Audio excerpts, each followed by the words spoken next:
Yes. Oh, yeah, color. We have one on. Or blue. Oh, We're blinking. We're blinking. We're blue. We're blinking. We're blue. Good. All right, good evening and welcome to the COW meeting for tonight, Monday, October 30th. Welcome you all to Superior High School for tonight's meeting. This meeting is a meeting, called the meeting to order. Compliance with official notifications have been met. Roll call, please. Nick Schumacher. Here. Diane Smith, virtual. Here. Brooke Taylor, virtual. Here. Could you undo your camera? Nick Olson. Here. I'm here. President Olson. Here. This meeting is a meeting of the Board of Education held in public for the purpose of conducting its business and is not to be considered a public community meeting. There is time for comments by members of the public during the meeting as indicated on the agenda.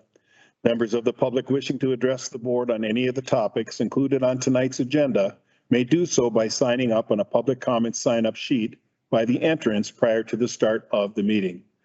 The board requests refraining from making any comments involving personally identifiable information about students, staff, or administration.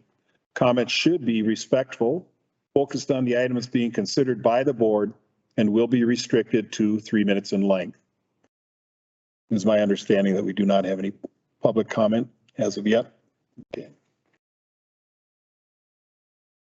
So the first action item this evening is consideration of the 2023-2024 school district budget.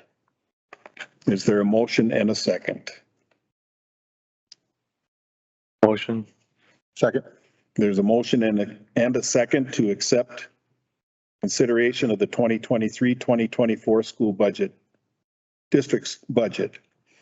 David C. at this time, our Director of Business Services, will provide us with some information about our budget.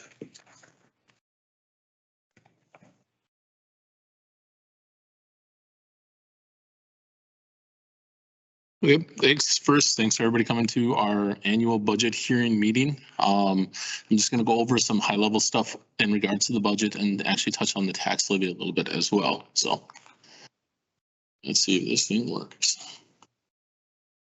No. Space bar. It was. All right, so I'm just going to jump right into it. The Superior School District is budgeted or forecasted to have a balanced budget this year of about $60.7 million. So revenue and expenses are both going to come out at $60.7 million. We will not have a deficit and we will not have a surplus, so nothing will be going into fund balance. So I want to just go over some key aspects of the 23-24 budget. We did see a revenue increase. It can be accounted for based upon the increase in the per member amount that the state is providing. Previously it was at $10,000, now it bumped up to $11,000. Also, we increased special ed categorical aid. That went from 30% to 33.3%.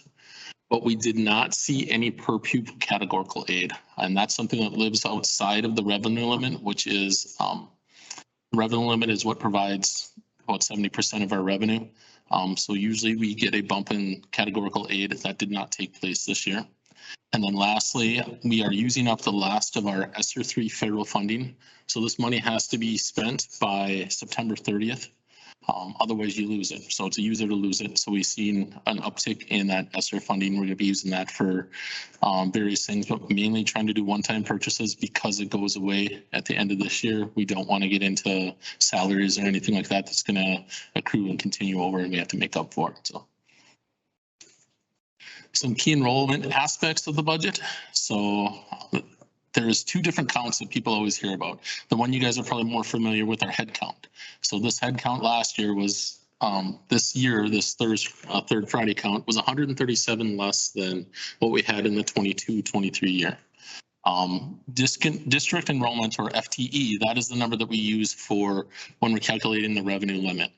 So And that's a 3-year average. So that's why you don't see as big of a dip. So we still have 21, 22, 22, 23, and now 23, 24 makes up that number. It's very critical that we keep that in mind because it also artificially holds us up for revenue. And that's what's happening now because we're in severe declining enrollment. So, and this is just a picture or outline of it. And you can see that we had a significant amount of kids. This includes open enrollment. But you can notice that our 3K kids are only worth 0.5%. Our 4K kids are worth 0.6. And then our summer school kids are only worth 0.4. So combining all those numbers gets us to the point where we have around 4110 for our FTE for 23-24. Our average is 4253. Next year, that 21-22 enrollment is going to fall off. So that's going to put a dent into our enrollment. And when you create your revenue limit, the two things that drive it is how many kids you got and how much you get per kid. So even though we're seeing an increase on how much we get per kid, when we get offset by losing kids, depending on how much that variance is, we could, we will lose revenue. So another one thing I wanted to touch on, and this is just mainly because I hear a lot about our fund balance. Hey, we got $15 million in our fund balance. We should be set. We should be good. A fund balance is, and I'm going to use my accounting degree, is assets minus liabilities equals owner equity. For us, owner equity is fund balance. Assets means everything you have, cash, buildings, everything else, and the liabilities are you owe money to. The way I like to describe it to people that aren't in accounting is if you own a house and it's worth $100,000 and you've paid off 50,000 of it, you have a net worth of $50,000. You might not have a penny in the bank, but your net worth or your personal fund balance is $50,000. So that's one thing people really need to keep in mind is that fund balance isn't cash. It is just your assets. The going trend or the suggestion is get to between 25 and 33%. So we're kind of there right now. We're at 26%, but we're getting into the point where if you look at the last couple of years, we've been slowly ticking up. So that's why we're kind of seeing that fund balance increase. What that fund balance does as well is it gives us credit. So we might not be liquid where we have money sitting in the bank, but by us having a fund balance in place, we can go out and get loans. We can get short-term borrowing loans at a decent rate so we can cover ourselves when we need to get money into the bank. The state of Wisconsin's really weird. Sometimes we will be flush with money and they will pile it into you. On the third Monday of November is when we're going to get our first state aid check. We're counting down those days because we're getting low right now in the bank account as it is.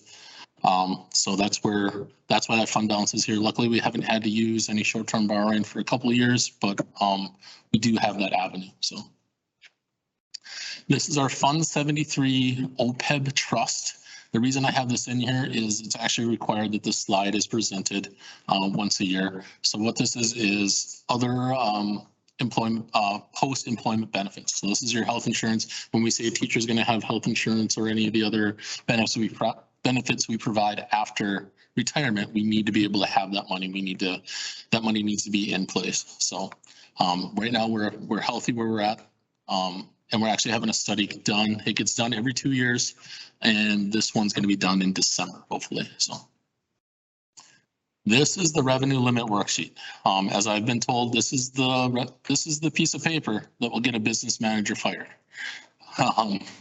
This has to be correct. I've worked on it since the day I took this position. I've had multiple business managers look at it with me to make sure everything looks good.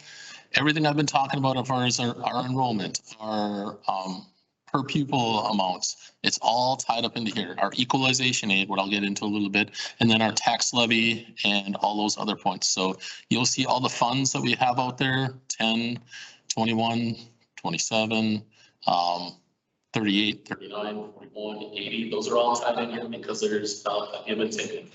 If you change any of these numbers, it has a cascade effect. And so you have to make sure everything is correct on it. So I just like bringing this up to people, and it's available out at DPI. If you guys ever want to go look at it, you can play with it and change your enrollment and see what happens when enrollment changes. One thing I like to point out is just that declining enrollment exemption. That's what's artificially keeping us up during a decline in enrollment. But as you get farther and farther away from those peak times, that declining enrollment exemption goes down. So as they increase the amount of money we're getting from the state per kid, we're losing kids. So it's actually going down. So this is a quick breakdown of the revenue for Fund 10. So as you can see, 65% of our revenue from the revenue limit comes from the state. That's equalization aid. We're considered a property poor district. So what that means is we get more equalization aid than the average district that's out there. But still 19% of our revenue is coming in from property taxes. 12% this year is the federal, and that's a lot of the ESSER money. So you're going to see that number drop significantly next time for next year, because we are right from the top, they're cutting $5 million.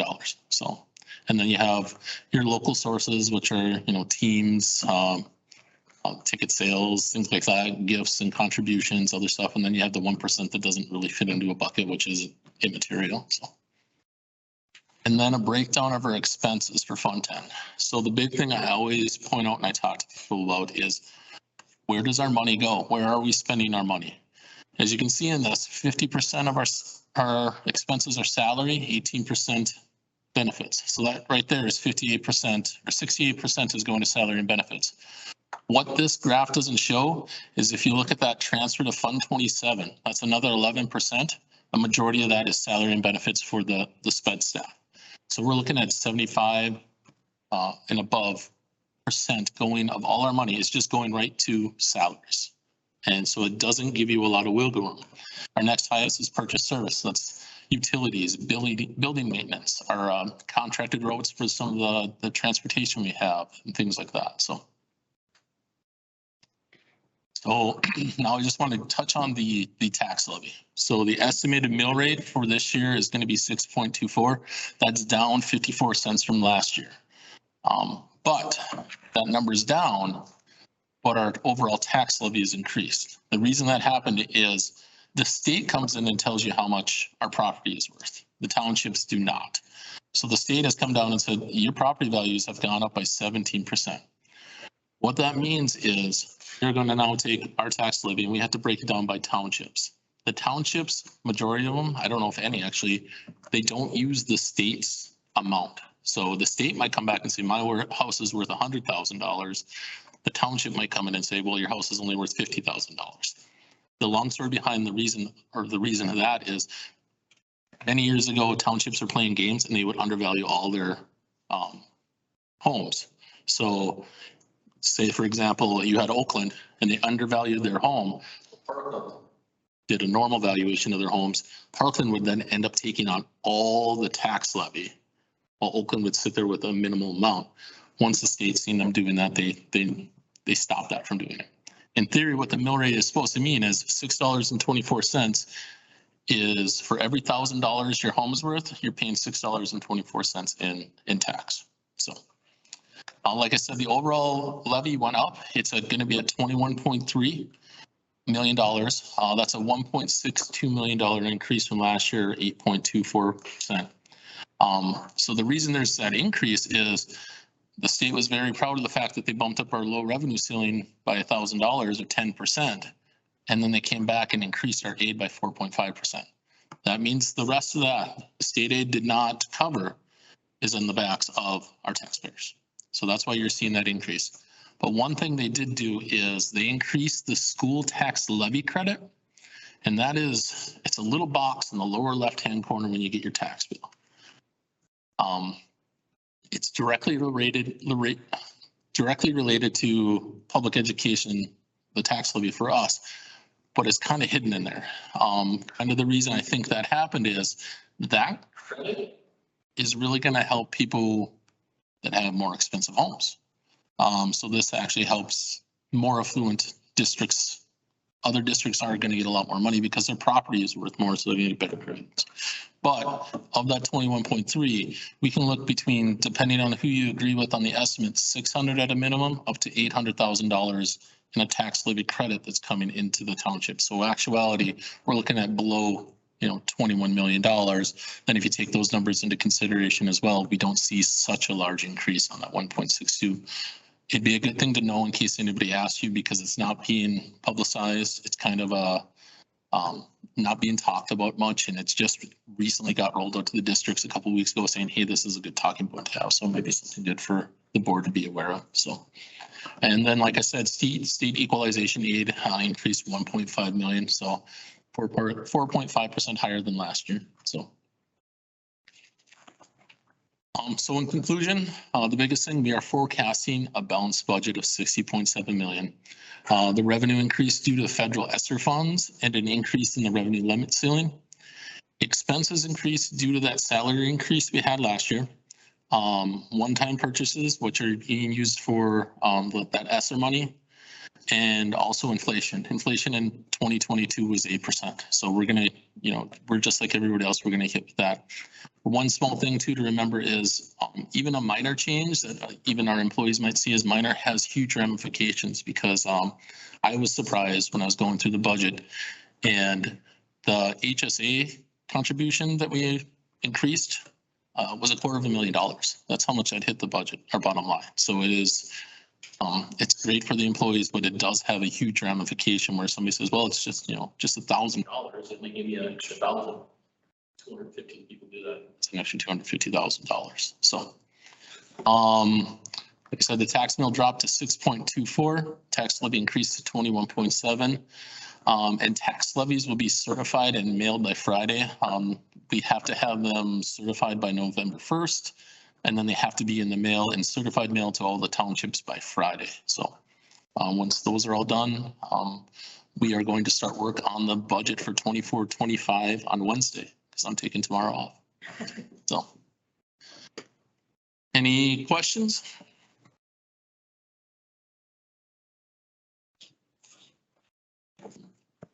Thank you. Thank you, Dave. Nice job, Dave.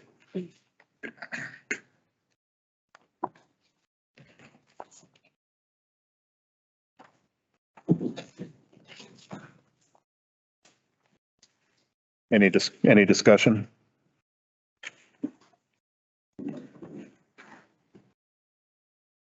All right, so the first thing I need to do is to read you the resolutions.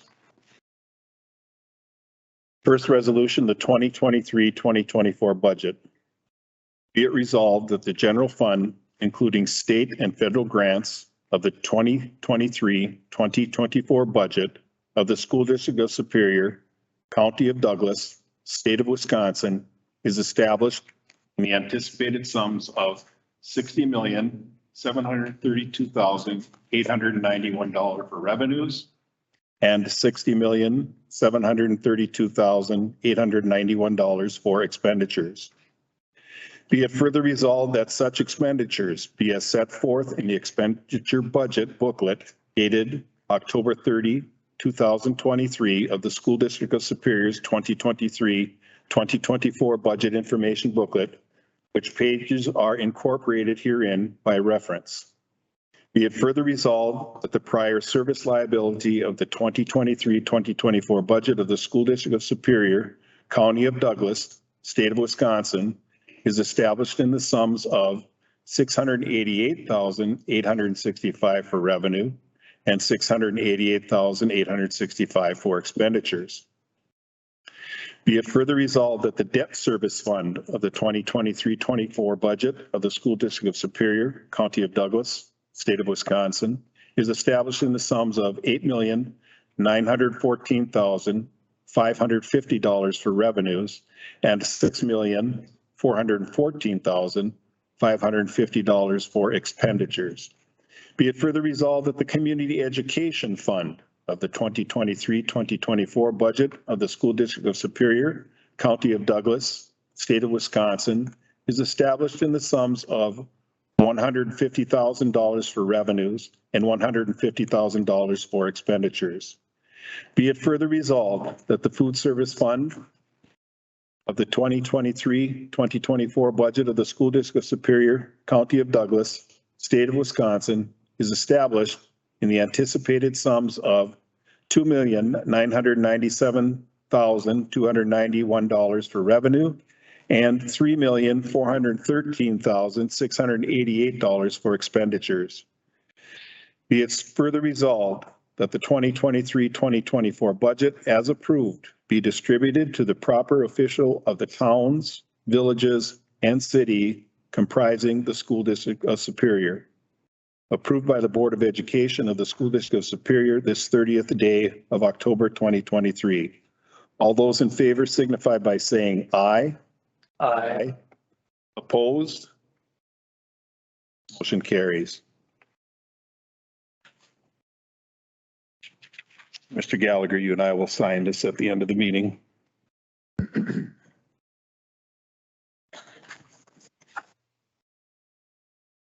The second resolution, the 2023-2024 tax levy certification for the School District of Superior. Resolution introduced by the Board of Education of the School District of Superior, Wisconsin, appropriating the necessary funds for the operation, management, and administration of the school system for the fiscal year 2023-2024, and authorizing a tax levy to be spread on the tax roll of the City of Superior, Town of Oakland, Town of Parkland, Town of Summit, Town of Superior, Village of Oliver, and Village of Superior, municipal bodies corporate in Douglas County, Wisconsin for the year 2023. Whereas the Board of Education of the School District of Superior has authorized the sum of $60,732,891 for the general fund, $150,000 for the community education fund, and $9,603,415 for the debt service fund to be appropriated for school purposes as more fully appears in the schedule of appropriations and in the budget of the same Board of Education for the uses and purposes therein expressed, which said budget is hereby made a part of this resolution as fully as if the same were incorporated in full herein. And whereas the aforesaid appropriations of $60,732,891, $150,000, and $9,603,415 are to be financed as follows. And you can see the estimate of the revenues exclusive of the general ad valorem taxes in each one of the City of Superior, the Town of Oakland, the Towns of Parkland, Summit, Superior, the Villages of Oliver, and the Villages of Superior. Is there a motion and a second? Good. There's a motion and a second to accept. Is there any further discussion? Hearing none, all those in favor signify by saying aye. Aye. Opposed? Motion carries.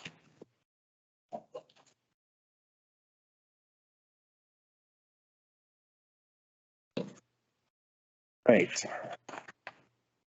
On to the next part of the agenda, the Committee of the Whole agenda. Action today taken at today's meeting is to be forwarded as a recommendation for final approval at the next regular school board meeting. Are there any comments by members of the public this evening? There are no discussion items, informational items. We have our student representative, Autumn Cooper. She will be sharing updates from Superior High School. Well, I definitely don't have as much to discuss as the first meeting with back to school and homecoming and fall ball. But this past week, our freshman students headed out to the school forest. So there they worked on building birdhouses, cleaning up the forest, and yeah, so that was really cool to see. I know I was just out there recently and there was definitely some trees down and some work to be done. So I think it's cool when students are able to go out there and work out there. So it was nice to see those positive changes. And our fall sports are officially starting to wrap up. The last sport to be done is swim and dive, girls swim and dive. They have their sectionals on the 3rd and 4th of November. And then on a positive note, cross-country runner Taylor McMeekin just headed down to state for the 3rd year in a row. So that was pretty cool. She finished in upper half, so always cool to see Spartans succeed there. And then our winter sports meeting is Thursday, November 2nd, 6:30 in the PAC. And then for all winter athletes, that is mandatory. Additional events that have been going on, the SHS Orchestra had their fall concert. I was around the school that day and it was a good turnout. They also had the 8th grade orchestra come perform a couple songs alongside of them. So nice to see the younger students get involved with them as well. On Wednesday, the 25th, the Spartan Spin students had their membership night. So that's where it's very similar to the hour-a-thon events that the spring and winter sports do, where they spend an hour raising as much money as they can. And yeah, so I was a part of that and they sold memberships. So anyone else interested, go buy a Spartan Spin membership. National Honor Society just inducted some new members on Wednesday, the 18th. So for anyone not familiar with that club, it's just honoring those succeeding in academics and leadership. They do community service and it's just a good thing to put on transcripts and applications. So yeah. And then with Halloween right around the corner, student council ran a costume contest at school. So it was cool to see a large variety of students dressed up for the occasion. And then the last thing I have is we introduced new freshmen into student council just recently this week. So it's always nice to see how they can help us in the future. And then it makes it easier to get younger freshmen involved too as well when they have friends involved. So lots of things happening around SHS as usual. Thank you. Thank you. That's great. Thanks, Amber. Autumn. Why did I say Amber? Because I know you. My goodness. Amber, Autumn. Oh, now your grandma's gonna get on me. All right, next action, the committee agendas, teaching and learning. Mr. Schumacher. All right. No action items. You speaking on mic? Thanks for being a stickler, Ed. No action items, no discussion items, informational items. Crystal Hintzman, Director of Curriculum and Instructions on Staff Development Day update. I'm just going to briefly tell you what's in store for tomorrow for our teachers. As you know, we have staff development tomorrow. So our teachers' workday tomorrow is 8 a.m. to 4 p.m. with an hour lunch break in the middle of the day. The morning is going to be all of the teachers at their home school, their buildings. Principals have planned the morning for them. Work will be done around continuous improvement plans and continuing to look at data. Several buildings are doing some choice sessions at their building connected to topics that are in their continuous improvement plans. Some buildings are doing some continued staff development around restorative practices. Several buildings are going to be talking about how they can help guest teachers at their building be more successful when they come, especially around using technology. Like how can this be a team approach when a guest teacher comes to our school and has a lot to figure out on the fly. So that's an exciting piece. Another thing that will be part of tomorrow's agendas will be preparing in case we need to use virtual snow days this year. So we have plans on what teachers do and how communications go out to families. So teachers obviously need to prepare for that. So that'll be part of tomorrow's agendas as well in the morning. And then after lunch, all of our middle school teachers will be at the middle school, high school at the high school, doing their subject area committee work. And then all of our elementary teachers will be at Cooper Elementary in their grade levels. I will be spending some time with all of our elementary staff tomorrow afternoon, talking a little bit about Act 20, the new reading law, and we'll share more information with you at a later date about that. And then everyone will be walking out the door at 4 o'clock to get home, maybe for some trick-or-treating action, I'm expecting. So that's what's on the agenda for tomorrow. Do you have any questions? All right, thanks. Thanks, Crystal. Congratulations on your award. Oh, thank you. That's it, Mr. President. Thank you. You're welcome. Next is the Budget and Insurance Committee, Mr. Nick Olson. Let's have one action item. Administration recommends approval to accept gifts, grants, and requests received in October 2023. Motion to approve. Second. I hear a motion and a second. Is there any discussion? Hearing none. All those in favor signify by saying aye. Aye. Opposed? Motion carries. There are no discussion items. Informational item, there's a Fund 10 revenue and expenditure report attached. all I got. Pretty much standard right now, David. Notice now that the revenues, the expenses both have the 60, 70, 32. So Okay. able to see that moving up or down, so. All right, thank you. Thank you, Mr. Olson. Next is Policy and Rules Committee, Mr. Gallagher. All right. Microphone. Thank you. Such a friendly group. All right, we have several action items. Up to get a motion, a second for each item, so I'll read them one at a time. Administration proposes the approval of changes to the following policies based on Neola recommendations in order to be in compliance with state and federal law updates. The first one is the first reading of a new policy, 1122.01, drug-free workplace for the administration. You see it up on the screen there. Motion to approve. Second. Motion is second. Any discussion? I just want to point out that the drug-free workplace language for professional staff and support staff are recommendations from Neola, but as we looked at our policies, we did not have the same for administration. So we felt we needed that for all of our employee groups. So that's why it's new. So my only question, and asking you, Amy, ahead of time there. The off-work conduct, obviously, will be questioned why we care about people, what they do on their off-work time. I think it's understandable that use of drugs or really any illegal activity in general has an effect on employment here. But my question is introducing alcohol on social media when alcohol is a legal activity. And that can be construed in different ways based off of who's violating it, who's looking into that violation per se.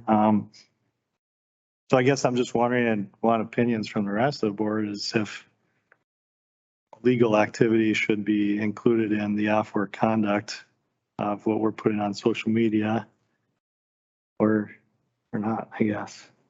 So just one other thing I just want to point out, this is a paragraph that's recommended from Neola. We do currently have off-work conduct language in our handbook. It's not this specific. This is much more detailed than what we have in our handbook.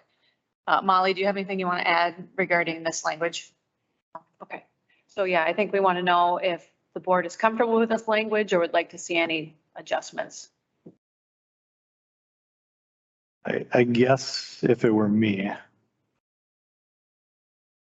I mean, it's 50-50, you know, when you talk about using drugs on social media, using drugs is illegal in general by our definition of what drugs are. Drinking alcohol is not illegal, and sure, a lot of people drink alcohol. Not that I'm condoning it. But I think there's a difference of posting a good time on social media versus driving down the road drunk with a beer in your hand, I guess, and posting that online. So I guess I don't know how subjective that can be for that one clause. Well, as I read that first sentence, it's not necessarily saying illegal behavior. It's saying conduct related to drug or alcohol usage. So I think it's around the professionalism of what our staff are portraying on social media. Whether it's holding a glass of wine or a very different scene, that's kind of, I think, what the question is how detailed we want to be in this paragraph. Right. I think it just opens up for interpretation and Yep. who's going to be judging the person that's in the picture. Molly. So I guess that's why I question that is, I'd say if someone's committing a crime and they get caught, the district's going to deal with it. Drugs is, by our definition, a crime, so they're going to get dealt with. Alcohol, on the other hand, I guess it can go it can go either way. I feel very comfortable taking and alcohol off of that language because I think if there was something related that was inappropriate, we would deal with that probably in a different way. And don't drink, just for the record. But nonetheless, I feel like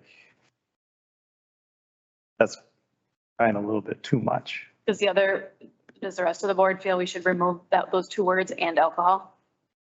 I agree with that. Okay, I agree. Yeah, the interpretation can be tough with that, Okay. so I agree. I'm comfortable with that. And I think what's important to note too, right, the first part of the sentence, disciplinary action may Yeah. result, and then the last sentence, it will, if the district administration becomes aware of such circumstances, it will investigate the matter. So there's a may, and yet we will investigate. Okay, Ann, can you make that adjustment for next week? Okay, So I don't want to get ahead too much, but that adjustment would be the same for all three of the policies we're going to read, so. That's my only discussion. Anybody else have discussion on this? Any other discussion? Are you hearing none? All in favor? Signify by saying aye. Aye. Any opposed? All right, that one passes. Next one is the first reading of policy 3122.01, drug-free workplace for professional staff. It's the same as the last one with the same change. Want to make a motion? Motion to accept. Second. My motion is second. Any discussion on this one? Hearing no discussion. All those in favor, signify by saying aye. Aye. Any opposed? All right, that one passes. Next one is first reading of policy 4122.01, drug-free workplace support staff. Again, same as last two. Move to approve. Second. Motion is second. Any discussion? Again, the same change as the last two. Any other discussion?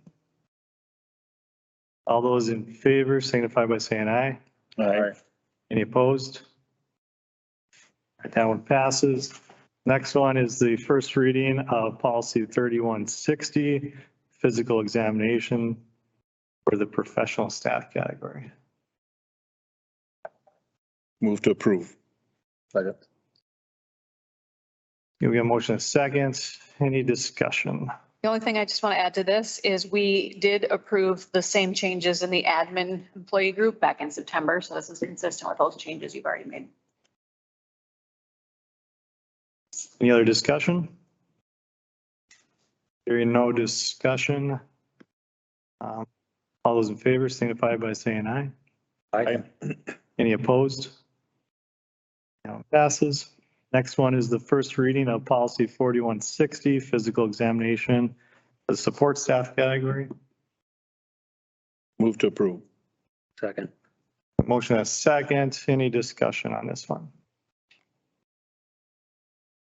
Hearing no discussion. All those in favor signify by saying aye. Aye. Any opposed? That one passes. Next one is first reading of policy 5463, credits from non-public school. I'll move to approve. Second. Motion is second. Any discussion? I just want to indicate this is not a Neola update. This is an update in working with our counseling staff and our curriculum director that reflects our current practices. So you see no issues, Crystal, Heidi?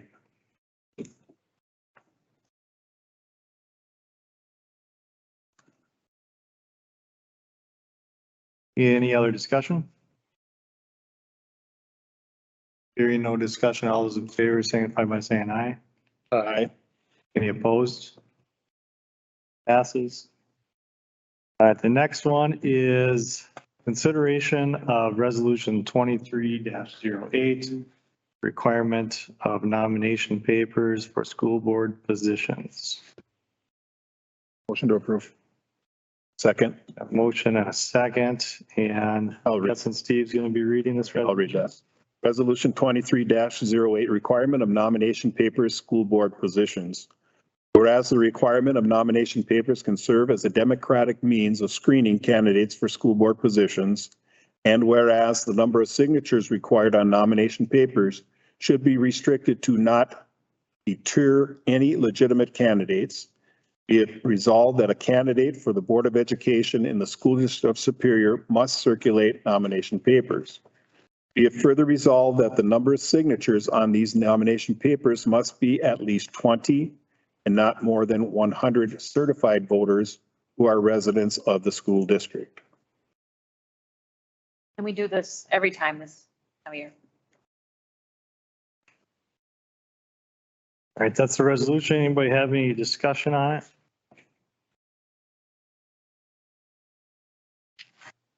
Hearing no discussion, all those in favor, signify by saying aye. Aye. Any opposed? And it passes.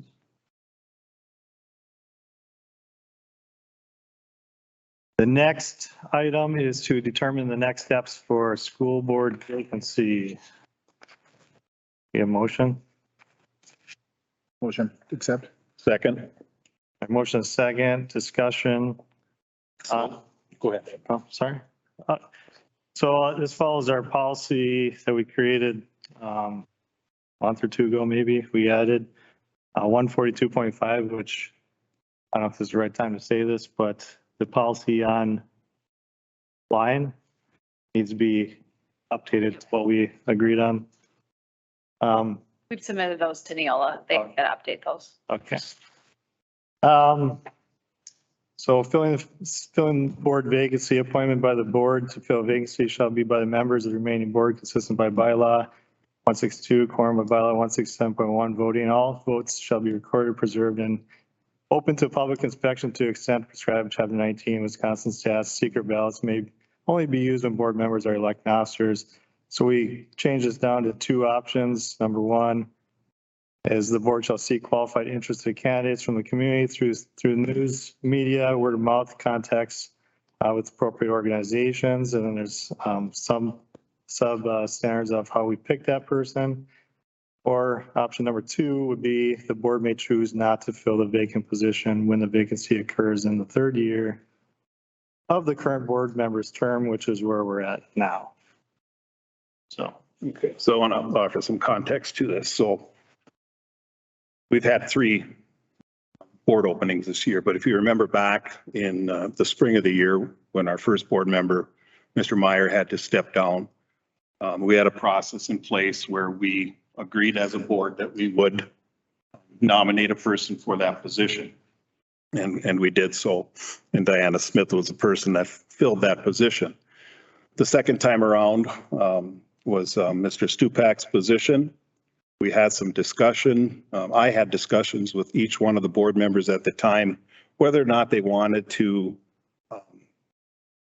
go through the same procedure of voting in a new person and or if they wanted to keep the position open. We were under the assumption due to a recommendation from WASB, from the state WASB, that we could do that. However, Mr. Gallagher was very good at combing over the policy as written and what the state statutes were. And we found out that at the time we could not leave the position open. We did not at that time have a statement in there saying that we could do that. And we have to have that written in policy in order to do that. So there's a perception and a reality thing here that happened last month and stuff that we're underhandedly doing this and making sure that we somehow alter the people that are sitting on this board. And I do take offense to that because the fact of the matter is this process started back in April and we were very diligent in following through on everything. There are other school districts that I looked at. They do have this option. And I am proud of the fact that we did add this option because we should have the ability as per statute and as per our own policy, whether we fill or keep it open. I believe that we keep it open at this time. If we were to go to, and it's going to be a whole vote of the board, if we do go to a vote then we do that. But my reason for keeping it open, this person, we wouldn't be able to seat this person until December. And that would leave this person with only 5 months of time on the board and stuff. And I am confident enough in the 6 board members that we are all working together to do what we're supposed to be doing. And that is always in the best interest of all students in this district. So that's my take on it. But I'm willing to listen to others. I'll say I agree to keep the position open solely for the basis that it would not start till maybe December. And December is typically when candidates start putting their hat in or their name in for the next election. So I'd rather it play out with the voters than with us.